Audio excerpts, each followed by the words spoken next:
Blouse వేసుకున్న తర్వాత okay అంతా బాగుంది అనుకునే లోపు ఫ్రంట్ పార్ట్లో వేసుకున్న తర్వాత చంకల్లో ముడతలు కనిపిస్తాయి. ఈ ముడతలు రాకుండా మనము ఫ్రంట్ పార్ట్ ఎలా కట్ చేసుకోవాలి అనేది ఈ వీడియోలో చూపిస్తాను. రేపటి నుంచి మన ఛానల్లో ఆది బ్లౌజ్తో బిగినర్స్ కోసం బ్లౌజ్ కటింగ్ అనేది పార్ట్ 1 పార్ట్ 2 అలాగా బిగినర్స్ కోసం చాలా టిప్స్ అయితే షేర్ చేస్తాను. మీలో ఎవరైనా మన ఛానల్ని సబ్స్క్రైబ్ చేసుకోకుండా వీడియోస్ చూస్తున్నట్లయితే ఇప్పుడే ఛానల్ని సబ్స్క్రైబ్ చేసుకోండి. నోటిఫికేషన్ బటన్ ఆన్లో ఉంచుకోండి. నేను ఎప్పుడు వీడియో పోస్ట్ చేసినా మీకు నోటిఫికేషన్ అయితే వస్తుంది. ఇప్పుడు మనము ఈ కార్నర్లో బ్యాక్ పార్ట్లో 1 ఇంచ్ పెట్టి మనము రౌండ్ షేప్ అనేది డ్రా చేసాం. అయితే ఇది బ్యాక్ పార్ట్కి పర్ఫెక్ట్గా వస్తుందన్నమాట. ఎక్కడ చంకల్లో ముడతలు అనేవి బ్యాక్ అనేది అస్సలు రాదు.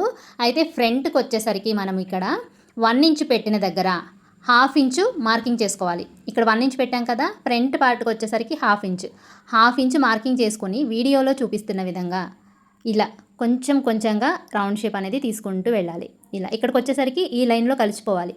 కిందికి మాత్రం వెళ్ళకూడదు. షోల్డర్కి ఇటువైపుకి మాత్రం రాకూడదు అనమాట. ఓకేనా. షోల్డర్ దగ్గరకు వచ్చేసరికి కరెక్ట్గా ఉండాలి. ఒక 1/2 ఇంచ్ కింది నుంచి రౌండ్ షేప్ అనేది డ్రా చేసుకుంటూ వెళ్ళాలి. ఓకేనా. వీడియో నచ్చితే లైక్ చేసి యూస్ఫుల్ అనుకుంటే షేర్ చేయండి. Thank you for watching.